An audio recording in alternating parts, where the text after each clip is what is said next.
Welcome to End is the Future, a podcast that brings together great minds to address the opportunities and challenges of making businesses both sustainable and profitable.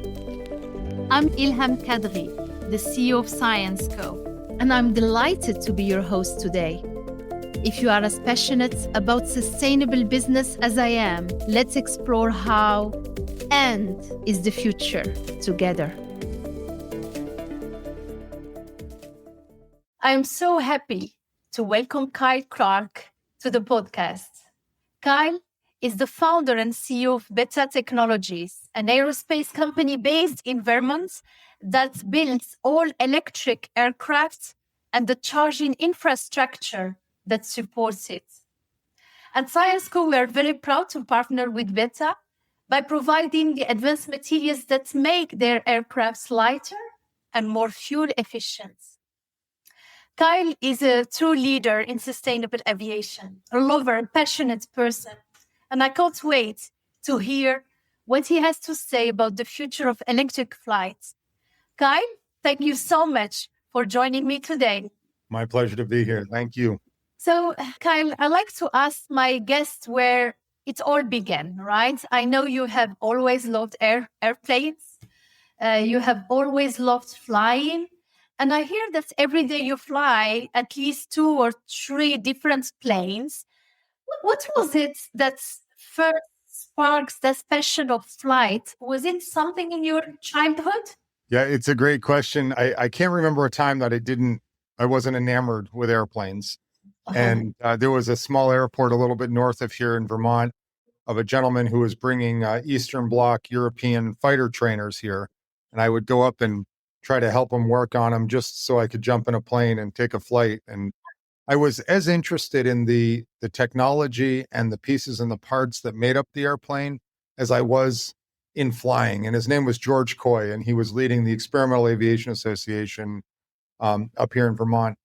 And he and some of his mechanics took me up early. And the moment, I went upside down, right side up, straight up and down in an airplane, I realized that it was a whole nother dimension of our world that you could explore. And the physicality of it and the science of it were just so fascinating that I was hooked. Wow. So interesting. So it's not only about flying, it's the materials, it's the technology. And fast forward a few years to the moment you flew the maiden flight of Beta Technologies' first electric ever aircraft. I think the first test flight took place at the end of 2024, right? How did that feel to make your dream a reality, especially when you were the only one to make it fly? Well, it's a great question. We've actually brought 5 different aircraft to the air the first time. Wow. And the one you're talking about was a very special one just about a year ago, where we brought our first production fixed wing, we call a CX-300 airplane, which is a 7,000-pound, 6-passenger aircraft. And what was so special about doing the first flight in that aircraft is it was an aircraft that I got to fly that the people in this building built every single piece of. Everything from the computers that control it, to the motors that propel it, to the energy storage and the batteries, all the way up through the structure. And everything was built by the people on the ground. And it was just a magical feeling to lift off the ground in something that was a sketch on a whiteboard a couple years before. Yeah, it's amazing. And in a way, electric obviously was a dream in passenger cars, and Tesla put a battery on a wheel and they reinvented full automotive, right? Which nobody could see it even back in 2019 when I joined at that time Solvay. And now we're talking about this sustainable aviation, and electric is starting to progress. You've flown many planes in your life, I'm sure. What makes electric kind flights special for you as a pilot? And when did you realize that electric flights was actually possible at all? Well, if we kind of take the different elements of electric flight has been possible for a long time, but it was really driven by the energy density of batteries that allowed all the pieces to come together. And so Beta was actually my senior thesis in college more than 20 years ago. But at the time, it was a hybrid electric aircraft. Yeah. And as I explored and calculated and worked through all the different permutations of the design, what myself and many other people, by the way, converged on, there's a lot of great people doing electric airplanes in this world. Mhm. They realized that the battery energy density was at a point that we could carry sufficient energy for a mission, Yeah. that the power electronics and semiconductors could convert that precious energy into propulsion efficiently, that the computational fluid dynamics could make an aerodynamic shape, and that the material science, specifically the stuff that you guys make, allowed us to make an empty weight fraction of an airplane that converged on a closing design. But there's a couple nuances in there. One of them is that when we went to vertical takeoff and landing aircraft, which is something you can do with distributed electric propulsion, like the structure of the design and the composite structure became stiffness driven. So we had to really rely on the material systems to make a stiff aircraft so that we don't have modals or to places where the aircraft vibrates uncontrollably. And we had to do that while maintaining a very, very strict aerodynamic conforming shape. So it was not just a singular realization like, oh, electric works. It's like you have these four converging technologies that came together. And, the Air Force and UPS and Amazon and us and Joby and Archer and Vertical and Eve, we all realized it at the same time because turns out Mother Nature is like wildly consistent in her application of physics. And so we said, okay, now the question isn't whether it can be done, it's what's the best way to do it. Yeah. And that's what we all kind of chose our paths. And there's been a lot of attrition in this world and industry. And now we're down to the point where, Mother Nature is going to be is going to have the final vote and the say. I love it. Mother Nature votes, including on the technology, right? Progress. So for our audience, Kyle, who might not know, Beta has a great business model because it's focused on both conventional electric aircraft, like the aircraft you just mentioned, flying, and electric vertical takeoffs you also mentioned, and landing aircrafts. And in fact, you are working towards certification of your vertical takeoff and landing planes next year, right? So can you tell us, and can you tell our audience how these kinds of aircraft change the face of travel? And in fact, how soon will it be before they are part of our everyday lives? Yeah, for sure. I mean, the pace is awesome. It's part of my everyday life and hundreds of people that we've flown with recently. I know we met at the Paris Air Show where we had the honor of opening the Paris Air Show with one of our electric aircraft. And there was a headline in the paper, Beta Technologies opens the 2025 Paris Air Show with a silent aerial ballet. And it was like a really special way to note how the aircraft flies. So it's interesting. Exactly a year ago, I first flew our first production CX-300 fixed wing airplane. Just yesterday, we crossed 100,000 miles. I mean, that's a lot of flying, 300 plus airports.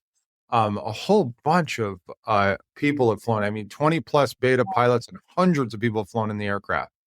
But what the reaction that I get when we put people in it is not like the novelty of flying electric. It's the visceral difference between a turbine or a piston plane and flying with a quiet electric motor. Of course, the engine doesn't make any noise.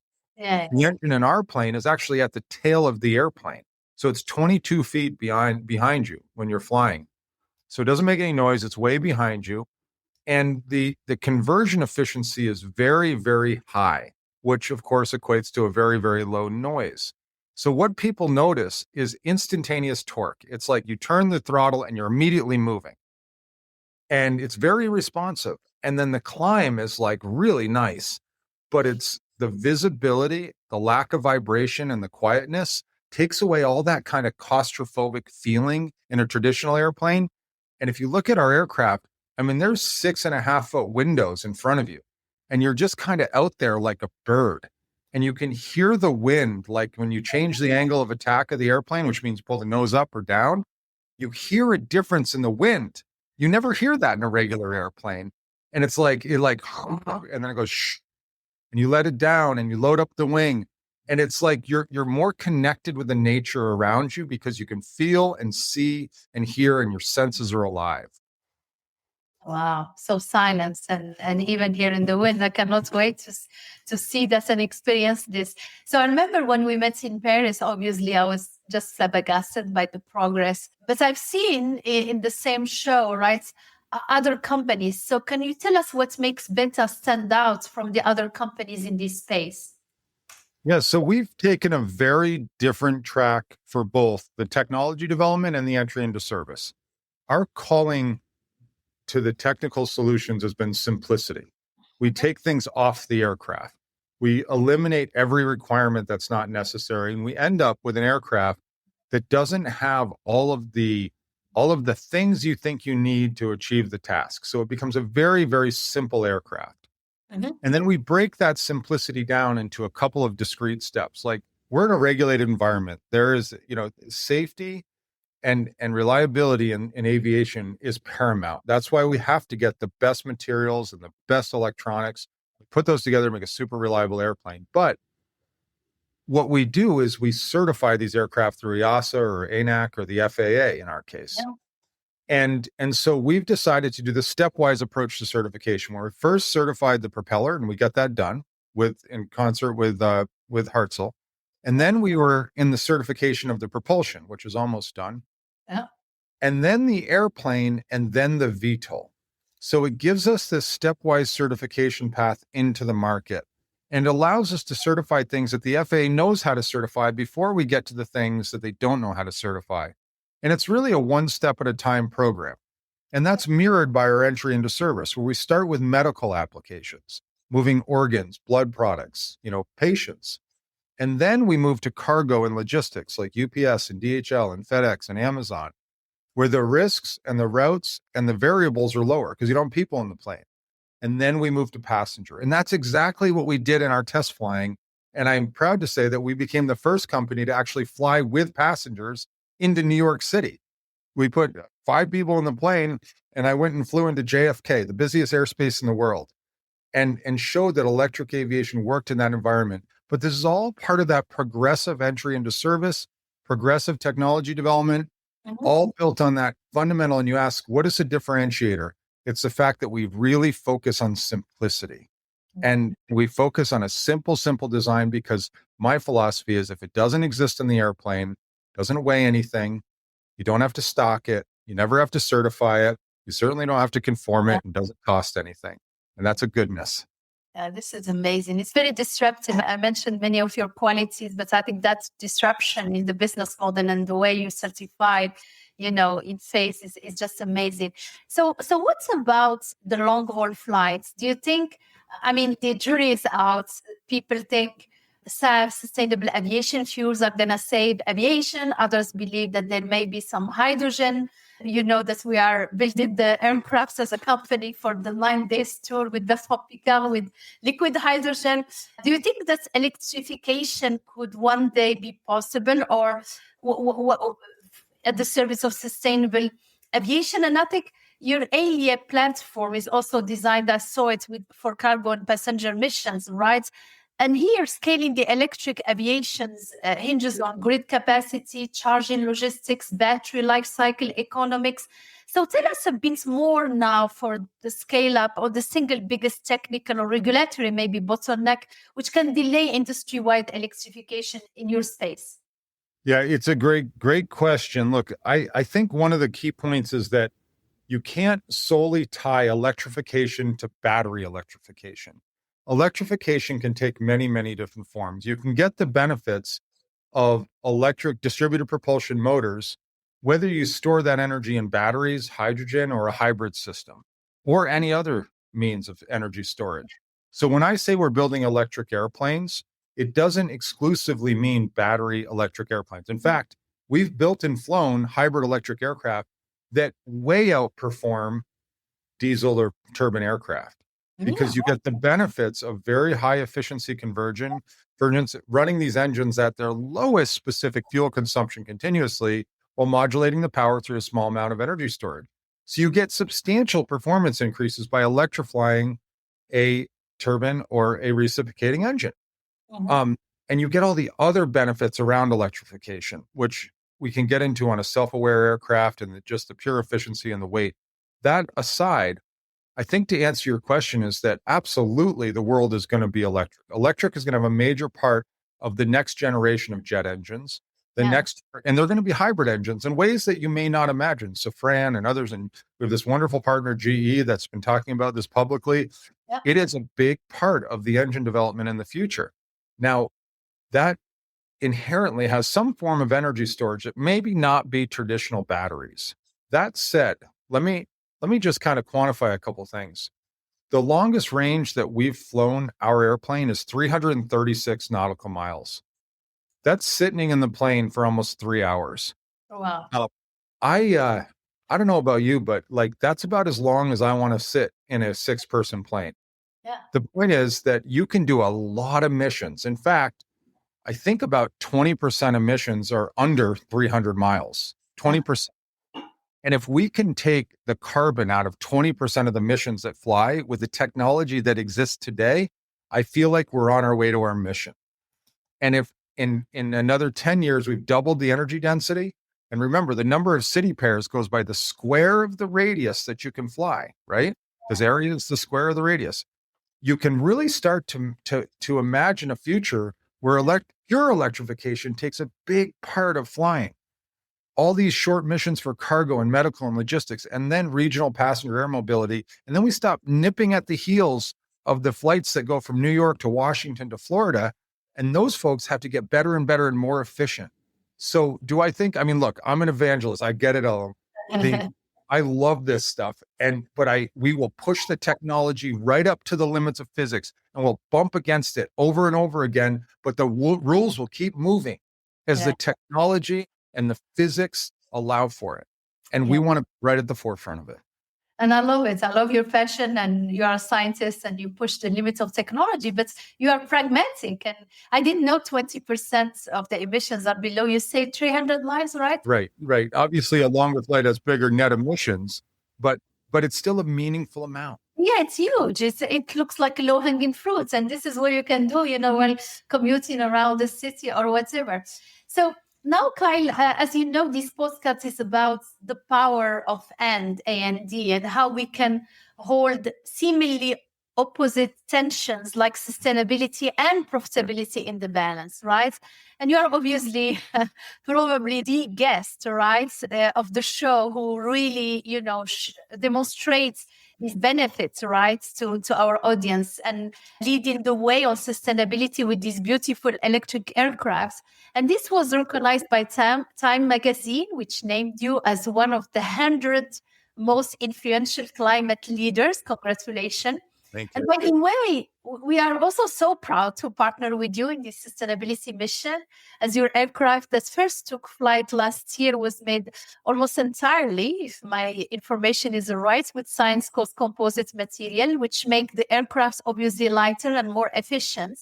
So coming to our audience, and what advice would you give to any young or less young leader like me about creating businesses that bring sustainable solution into the world and indeed scale them up to move from the anecdote to mainstream, and especially those like yours that need a lot of scale up? Yeah. So first of all, the things that have made us, I wouldn't say yet successful. We haven't done anything that has materially reduced our emissions as humanity or changed somebody's life yet. We are on a path to do that. We have developed a technology that has the potential to do it.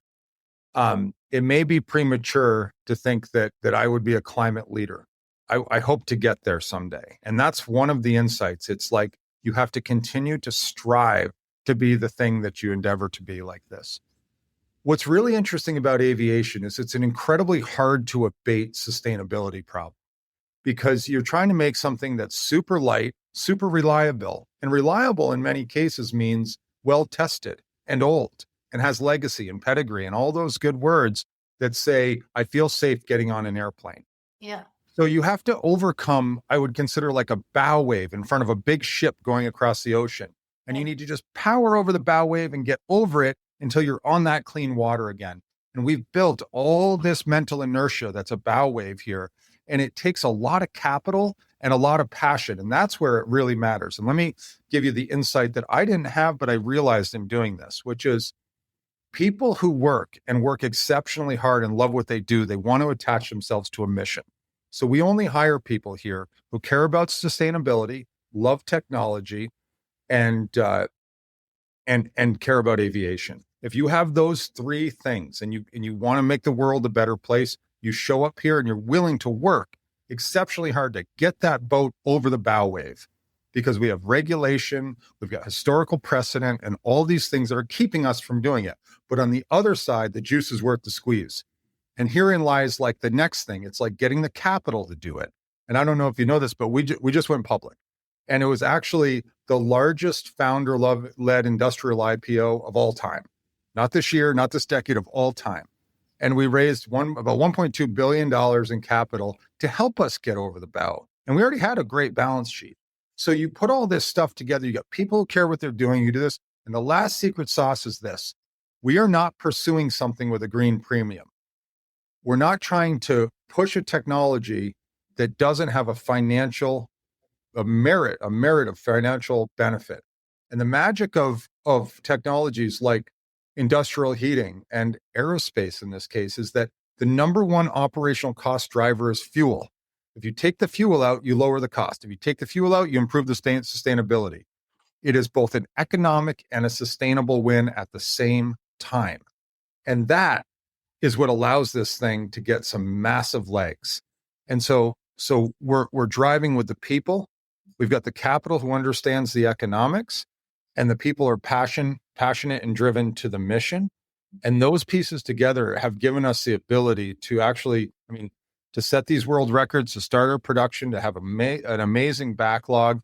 And yes, it takes all those little nits of technology and other things, but ultimately it's the people who care about the mission that drive it forward.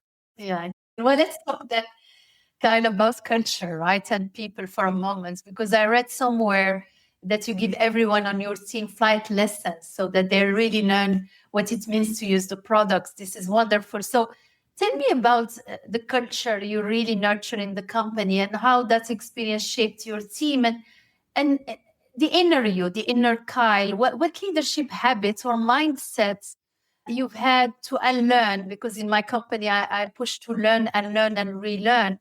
So what mindsets you've had to unlearn as Beta has grown? And how has that change made you a better leader for a scaling team? So yeah, culture is so important here. And people ask me all the time, as you scale, aren't you worried about you're gonna lose the culture here? Yeah. And the answer is no. And the reason is because we have values that transcend the size of the company. The little nuances of how we implement those may change, and that's what we define as culture. And we have a couple of values. It's your business. Everybody here is an equity holder. We value this value thing called enable greatness. That means train the people and care about your colleagues. Stay audacious, like never lose the spirit of being audacious. Challenge each other respectively. Recognize that risk is required. Take your arms, just wrap it around it and take it on. Like, look, we're doing something that is important. And like when we're solving this climate problem, we need to put our arms around it and like embrace it, because the importance of the goal is commensurate with the risk we're willing to take. And we're trying to solve something big. Recognizing we're doing something brand new. And when there are no instructions, just go and write them. Build real things and build real things and then go and fly them. And simplify. I already touched on that. And the last most important one is care the most. Like if you don't care the most out of anybody, caring, like it's an underrated quality. So if you take all these values and you then say, okay, what culture derives from that? How do you care about people? How do you enable greatness? So yes, we provide flight lessons for everybody here. Everybody here is a pilot or becoming a pilot, or they had a chance, or they showed up here as a pilot. They're connected with aviation. We have an on-site health clinic with a doctor and nurses. We have an on-site pharmacy, because the most important thing here is the people. Let's take care of them. We serve lunch every day with organic food, make sure people are healthy, they don't crash in the afternoon. We include everybody's family in every single event we have, so we don't drive a wedge between the people and their families. We have environments here that like say, you know what, whatever training you want to do to make yourself better, that's aligned with the value of enabling greatness. If you're willing to put the effort in, go do it. And so like this culture, in like the net result of this, is that compared to our competitors or other folks in this industry, we have about half the people, in some cases, a third the people. And in my estimation, we've done a lot more. And we do that because people just care and get after it. It is an important part of our business. Like every single thing we talk about goes through those filters of values. This is amazing, amazing. And I love, the enabling greatness and the caring. And our companies is care and dare. So it's really interesting. And those are values which I'm sure resonates with many in the audience. One fascinating fact about you, and we talked about this when we met at the Paris show, is that you were once a professional hockey player. It's amazing. I'm not sure if you play still hockey, but would you bring any lessons from the ice rink to your work at Beta? And actually, I'm interested by the competitive, maybe sports, how it shaped the way you handle maybe your leadership in the business, your leadership at Beta in high pressure moments as a CEO. And is there a mindset from the rink that you still rely on at Beta? Yeah, 100%. I mean, look, you can see a little bit of difference in people. It's not just hockey. People who run marathons and stay determined at this stuff. And also like in these dynamic environments, in many team sports, football, hockey, lacrosse, whatever it is, you have to defer your own personal gratification to elevate somebody else's in many cases. If you're a team player, that's a huge lesson. And it happens when you're young playing sports and you realize, hey, I may not be the one that they call out over the loudspeaker, but I'm proud of the work I did to enable the touchdown, or I'm proud of the work I did to enable the cup. And then just the grit and tenacity of athletes, that pain, the hard work, the sleepless nights, the unwillingness to take no for an answer is trained into you because it's celebrated more in sports than it is typically in business. Yeah, I love it. I love it. It's a duty, it's a moral fiduciary duty in such a space to be very, very and focus. I got to share something funny. There's people making faces at me in the window here, and in sports, well, like when I was playing hockey, and you got people banging on the glass, and you're like focused. You go in the penalty box. I spent a lot of time in the penalty box, and there people are banging on the glass. They're insulting you. They're pouring beer on you, and you're just focused on what you have to accomplish. That's something you learn there as well. So do you do meditation? How you clean your mind? Because that means less busy minded, which is important for any CEO and including in my seat. How do you do that, Kyle? Share with us. Well, it's funny. The chairman of our company, he reminded me that my golf, my meditation is flying. And so if I get like pretty stressed out or like start thinking about something, I'll go jump in an airplane and just go and fly. Okay. And like, and just go into the mountains, go out on the lake, do whatever's necessary. Sometimes like in my particular mood, I'll just go fly an aerobatic routine really hard. And you come out and you're sweating and your blood's pumping and you're like, okay, that was like a workout in the air. That's how I love it. I love it. I know that's flying. I mean, we heard this is actually your passion and that you even taught your daughter to fly before even she learned to drive, I heard, and I love it. But what do you like to do when you are not in the sky or working on your technology on the ground? I've been working a lot at our farm. I like building stone walls. I love building furniture. Some of that, if I get really like anxious or wound up about something, I'll just go out and build something. And like, it's funny because my wife would make fun of me because she's like, I know how to get you to do some work around the house is I just really piss you off.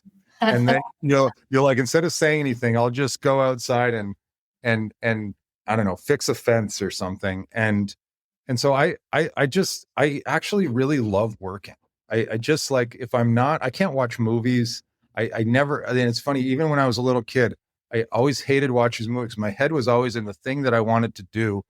And, there was a time when I like built every single piece of furniture in our house because I just wanted to do that. And it was the process of it more so than the product that I loved.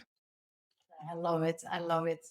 Any last advice for our youngers in the audience about, doing businesses out of dreams and passions like Yeah. yours?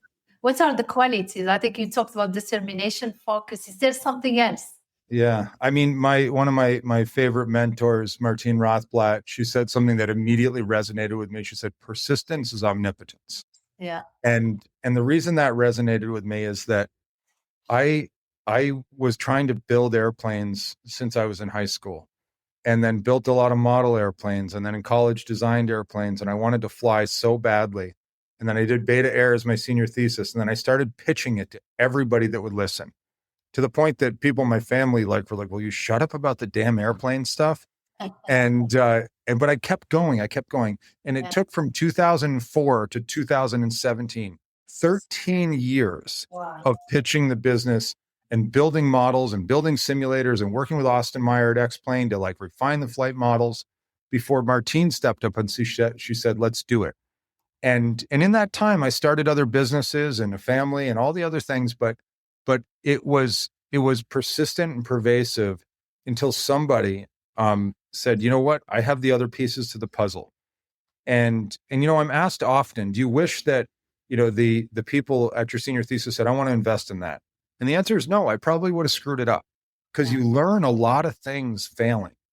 And to do that for 13 years without a yes, and then to get a yes from Martine. And look, it took 3.5, 4 years from when Martine said yes and we built our first airplane to get our Series A investment. Yeah. And in our Series A investment, I had 82 no's before I had a yes.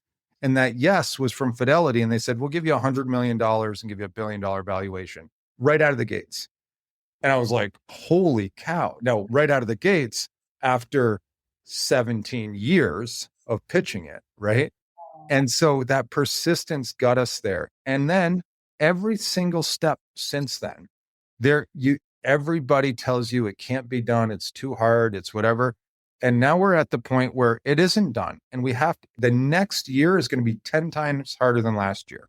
Just simply recognizing and being excited for the challenge, knowing that you got where you developed the muscle and the toughness and the ability to get slapped down enough times that you say, I'm just going to keep going. This is amazing. And I think anyone listening is just inspiring. Thank you so much, Kyle, for this fabulous conversation.